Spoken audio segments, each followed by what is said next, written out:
E eu vi você falando também que estão cortando a Petrobras a machado. O que está acontecendo com a Petrobras, né? Se um presidente demora mais ou menos 30 dias para se empossar de fato, esse ficou 40 dias, nem esquentou o assento e já troca de novo. Explica para a gente por que o presidente troca tanto o presidente da Petrobras? Pois é, são quatro presidentes, terceira troca, como você falou, quatro presidentes desde que o governo Bolsonaro tomou posse, né? A minha explicação possível para uma situação dessa, para uma ação desse tipo, é o seguinte: o presidente Bolsonaro tem como característica tirar o corpo fora das responsabilidades dele. Nenhum problema da sociedade, nenhum problema do país que ele não tem competência ou não consegue ou não tem articulação política para tentar resolver, ele tira o corpo fora. A culpa é dos governadores da pandemia, a culpa é do ICMS e dos impostos no preço dos combustíveis e nos preços em geral, e aí fica tomando medidas que são apenas para dar uma satisfação. Vamos lá na esquina, e os jovens, mais jovens falam, para dar uma satisfa ao povo dele e não fazer nada. E é essa a situação. Acho que, mais uma vez, ele está fazendo uma ação que é deletéria em todos os sentidos, porque, primeiro, não resolve nem encaminha a solução para o problema dos preços dos combustíveis que impactam a economia de uma maneira brutal e impacta especialmente o poder aquisitivo, puxa a inflação e o, enfim, poder aquisitivo da população, especialmente dos mais pobres, porque vai bater fortemente lá nos alimentos, e ele não resolve isso, e de outro, ele vai destruindo a capacidade de gestão da maior empresa brasileira, no caso é essa estatal, que ele consegue, porque não há empreendimento, não há empresa privada no mundo que consiga andar bem, ficar firme das pernas quando troca a presidência a cada semana. Isso não existe caso conhecido, muito ao contrário, todos os casos dessas instabilidades resultam em prejuízos enormes para essas empresas, e a Petrobras, antes de ser uma estatal, é uma empresa, e sendo uma empresa estatal do tamanho do porte dela, embora tenha um corpo técnico, um corpo de funcionários permanente de altíssima qualidade, é evidente que ela não consegue resistir direito. Então, o que, no fundo, está sendo feito, e eu acho que é até intencional, mas mesmo que não fosse, está sendo aplicado na Petrobras um golpe em progresso, um golpe em marcha para desvalorizar a empresa, baixar o seu valor. É típico disso, quando se quer privatizar estatais em certas sociedades, em certas economias, para que, se isso for possível, por exemplo, numa eventual reeleição do presidente Bolsonaro, isso possa ser feito mais facilmente na Bacia das Almas, a um preço menos salgado para os possíveis investidores. Privatizar uma empresa como a Petrobras, além da discussão de se é vantajoso ou não é vantajoso, é uma operação que nunca será menos do que altamente complexa. Então, ficar com essa questão, colocar essa questão há 4 meses de uma eleição presidencial, é simplesmente golpear a empresa, golpear o país. Então, como Agora, está se tentando em outras áreas, nas instituições em geral, tem um golpe em marcha, Miriam. E a Petrobras também está sendo golpeada. E Paulo Guedes nessa, né, Zé Paulo? Estão te chamando aí, ó, o pessoal solicitando. Hoje é um dia de muito trabalho para os jornalistas que trabalham com economia. Fala, Zé Paulo.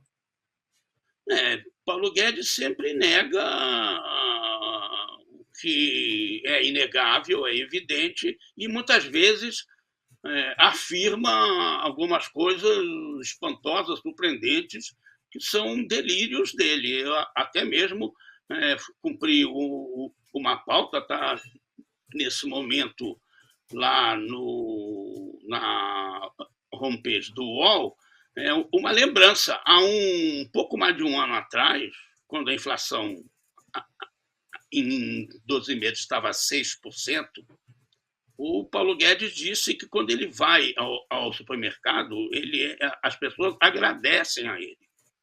Bom, surpreendente. O Paulo Guedes não vai ao supermercado, não dá notícia de ter ido a algum supermercado, pelo menos desde que ele virou ministro, e as pessoas agradecem a ele por uma inflação que de lá para cá já não era baixa, e de lá para cá apenas dobrou. Hoje está em mais de 12%, saiu hoje o IPCA 15, o índice que antecipa mais ou menos qual vai ser a variação da inflação que baliza o sistema de metas aqui no Brasil, do mês de maio.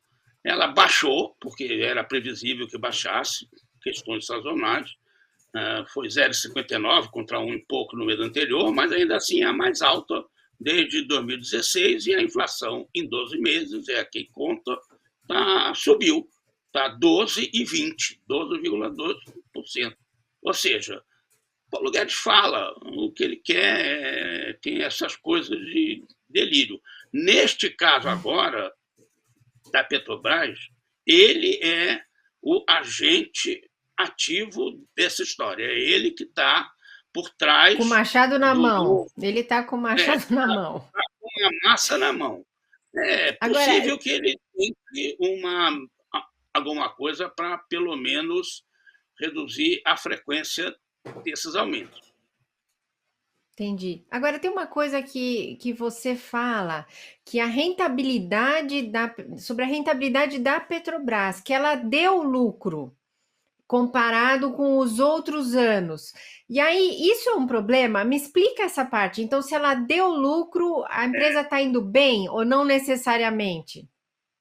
Miriam, não é que a Petrobras está dando lucro. Com essa política de paridade de preço de importação e com a alta dos preços, das cotações do petróleo no mercado internacional, seja pela pandemia, seja mas agora, recentemente, pela guerra na Ucrânia, seja por incertezas em geral, e seja porque petróleo é uma área que já começa a ter algum desinvestimento, porque é combustível fóssil, é problema para o meio ambiente, há uma busca fortíssima, intensa de alternativas, não vai chegar tão cedo, mas, enfim, há uma busca.